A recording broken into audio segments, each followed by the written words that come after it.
है। सांबा में भारत पाकिस्तान बॉर्डर पर संदिग्ध ड्रोन देखा गया। भारतीय सुरक्षा बल सतर्क हैं, बड़े स्तर पर तलाशी अभियान जारी है। इसके अलावा रेगल इलाके में पाकिस्तानी ड्रोन देखा गया है। भारतीय सीमा में 2 से 3 मिनट रुकने के बाद पाकिस्तान की तरफ ये लौट गया है। और अजय हमारे साथ तमाम जानकारी के साथ जुड़ चुके हैं।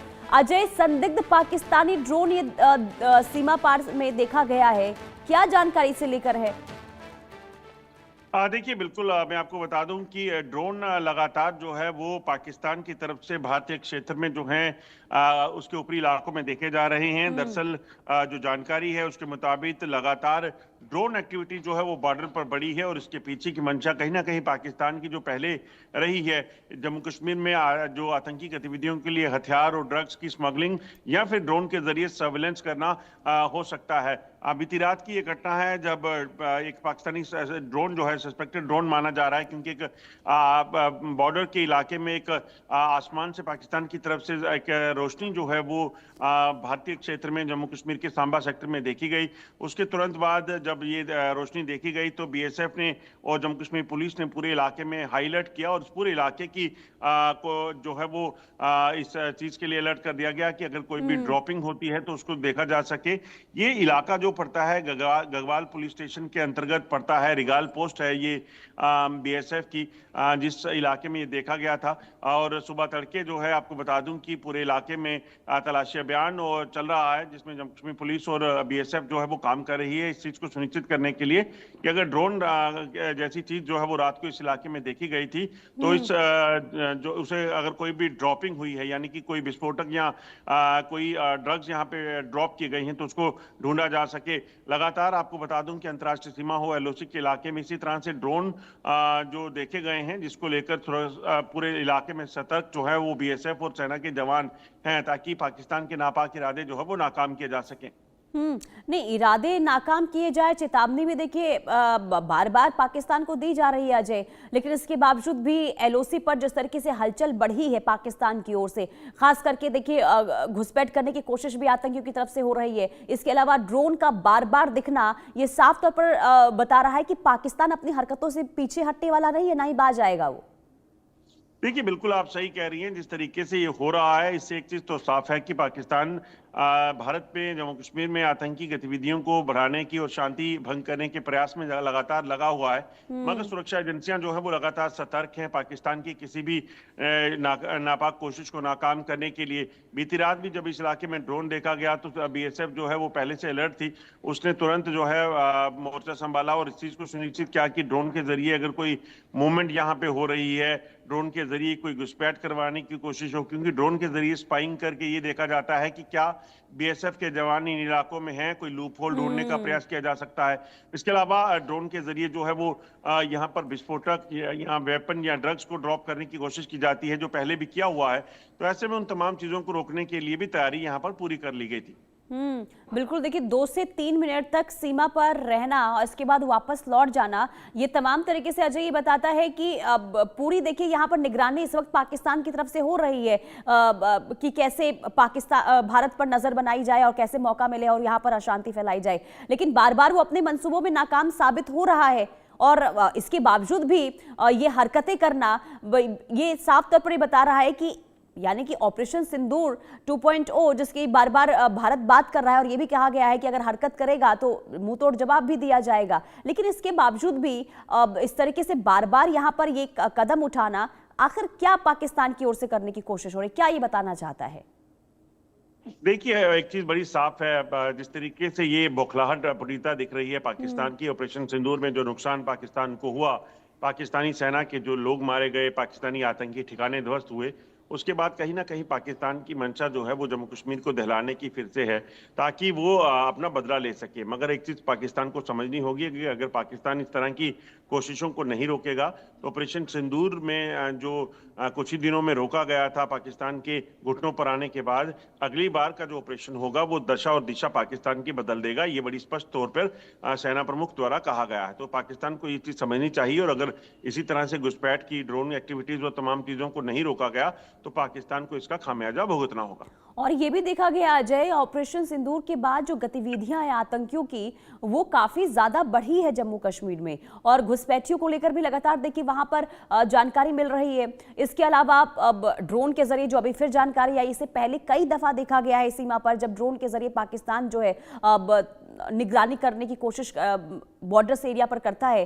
तो साफ तौर पर यह समझ आ रहा है कि जब तक भारत की तरफ से कोई जवाब और नहीं दिया जाएगा वो चुप नहीं बैठने वाला है पाकिस्तान। देखिए, एक चीज बड़ी स्पष्ट है कि पाकिस्तान एक अलग देश है और वहां उसकी मानसिकता पिछले इतने सालों में भारत ने देखी है।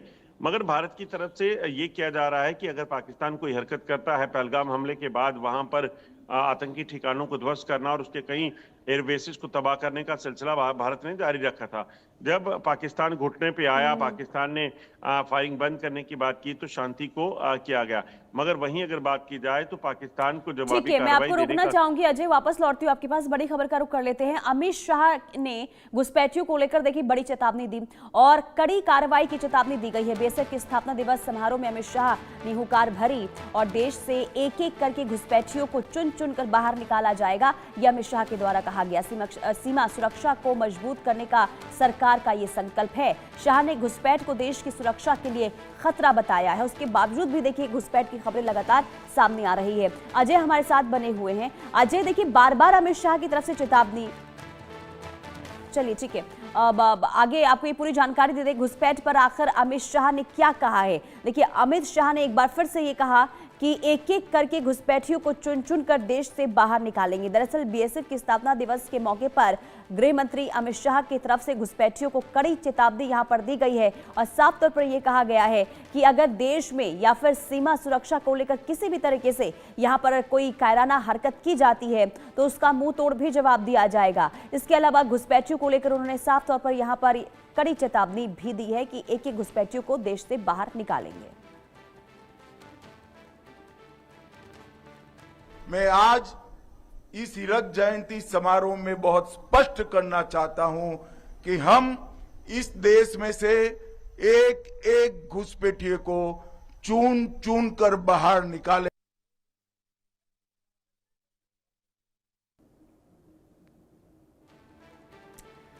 तो एक एक घुसपैठियों को चुन चुन कर बाहर निकालेंगे। गृह मंत्री अमित शाह को आप सुन रहे थे। बीएसएफ के स्थापना दिवस के मौके पर उन्होंने कड़ी चेतावनी यहां पर घुसपैठियों को लेकर दी है। घुसपैठियों की एक बड़ी समस्या देखिए इस वक्त देखने को मिल रही है देश के अंदर और इसे लेकर कई बार सियासत भी होती है, लेकिन एक बार फिर से यहां पर घुसपैठियों को लेकर हिदायत और चेतावनी गृह मंत्री अमित शाह की तरफ से दी गई है और ये कहा गया है कि देश में जितने भी घुसपैठिए होंगे, जहां भी होंगे, उन्हें चुन चुन कर देश से बाहर किया जाएगा। क्योंकि एक बहुत बड़ी समस्या देखिए घुसपैठियों को लेकर रही है, क्योंकि देश के लिए खतरा भी हो सकते हैं, क्योंकि इनके पास किसी भी तरीके से कोई भी पहचान पत्र नहीं होता और इसे लेकर देखिए लगातार कार्रवाई भी हो रही है और कड़ा एक्शन भी लगातार देखने को मिल रहा है। और इसी बीच बीएसएफ कि स्थापना दिवस के मौके पर गृह मंत्री अमित शाह की ये चेतावनी साफ तौर पर ये बताता है कि अब अगर किसी भी तरीके से या फिर सीमा की अगर हम बात करते हैं, सीमा पर किसी भी तरीके से पाकिस्तान की तरफ से कोई हरकत की जाती है तो वहां पर भी लगातार निगरानी बढ़ती जाएगी और मुंह तोड़ जवाब दिया जाएगा। और संजय शर्मा हमारे साथ सीनियर एडिटर तमाम जानकारी के साथ जुड़ चुके हैं। अब संजय, जिस तरीके से गृह मंत्री अमित शाह ने एक बार फिर से घुसपैठियों को लेकर ये स्टेटमेंट दिया है और ये कहा है कि चुन चुन कर देश से बाहर निकाले जाएंगे एक एक घुसपैठिए, इस स्टेटमेंट के बारे में जरा बताइए, किस तरीके से देख रहे हैं आप इसे? देखिए, मौका था बीएसएफ यानी सीमा सुरक्षा बल के स्थापना दिवस को और इस मौके पर केंद्रीय गृह मंत्री अमित शाह ने बड़ी बातें कही। उनका यही कहना था कि जिस तरीके से घुसपैठिए भारत में घुसे हुए हैं, क्या देश, क्या प्रधानमंत्री, देश का मुख्यमंत्री घुसपैठिए तय करेंगे? तो ऐसा नहीं हो सकता। इसलिए हम देश में एसआईआर कर रहे हैं ताकि घुसपैठियों की पहचान हो और घुसपैठियों को चुन चुन करके, एक एक को चुन चुन करके देश से बाहर निकाला जाएगा, क्योंकि घुसपैठिए भारत के लोकतंत्र के लिए खतरा है, भारत की सुरक्षा के लिए खतरा है। लिहाजा उन्होंने एसआईआर का विरोध करने वाले सभी राजनीतिक दलों के बारे में भी कहा कि घुसपैठिए देश में नहीं रहेंगे, एक एक घुसपैठिए को बाहर निकाला जाएगा और साथ ही साथ उनका यह भी कहना था कि घुसपैठिए देश की लोकतंत्र व्यवस्था तय नहीं करेंगे। देश का प्रधानमंत्री, देश का मुख्यमंत्री, देश के नागरिक ही तय कर सकते हैं। बिल्कुल। और देखिए ये भी देखा गया है कि बहुत बड़ी एक समस्या रही है घुसपैठियों को लेकर, लेकिन इसके बावजूद भी अभी हमने हाल ही में देखा था पश्चिम बंगाल में, अब जब एसआईआर की प्रक्रिया शुरू हुई, एक लंबी कतार वहां पर लग गई उन लोगों की जिनके पास किसी भी तरीके से कोई कागजात नहीं थे। लेकिन इसे लेकर भी संजय देखिए दूसरी तरफ सियासत देखने को मिल रही है। देखिए राजनीति जिस तरह से चलती है, वोट बैंक की राजनीति चलती है। हम देखते हैं कि राजनीतिक दल वोट बैंक की खातिर घुसपैठिए विदेशी नागरिकों को भी नागरिकता दिला करके वोट बैंक के लिए इस्तेमाल करते हैं। हम देखते हैं किस तरह से अगर बांग्लादेश सीमा पर आज लोगों का जमावड़ा लग रहा है एसआईआर हो रही है होने के कारण, तो ये बिल्कुल साफ प्रतीत होता है कि बड़ी संख्या में भारत के वोटर बांग्लादेशी नागरिक बने हुए थे, रोहिंग्या नागरिक बने हुए थे। तो ये कहीं ना कहीं भारत के लोकतंत्र की व्यवस्था को भी चुनौती है, साथ ही साथ देश की सुरक्षा के लिए भी खतरा है। और यही बात केंद्रीय गृह मंत्री अमित शाह ने भी कही है। उनका यही कहना था कि देश का मुख्यमंत्री, देश का प्रधानमंत्री देश के नागरिक चुनेंगे, बांग्लादेश के नागरिक कैसे चुन सकते हैं? जी। किसी भी देश में इस तरीके के विदेशी नागरिकों को अधिकार नहीं, अगर अवैध रूप से रह रहे हैं तो। अगर भारत में भी यही वजह है जब नागरिकता एसआईआर की के प्रक्रिया कानून है। शुरू हुई तो इन घुसपैठियों में हड़कंप की स्थिति देखने को मिल रही है। बहुत शुक्रिया संजय तमाम जानकारी देने के लिए। बहरहाल रुकते एक छोटे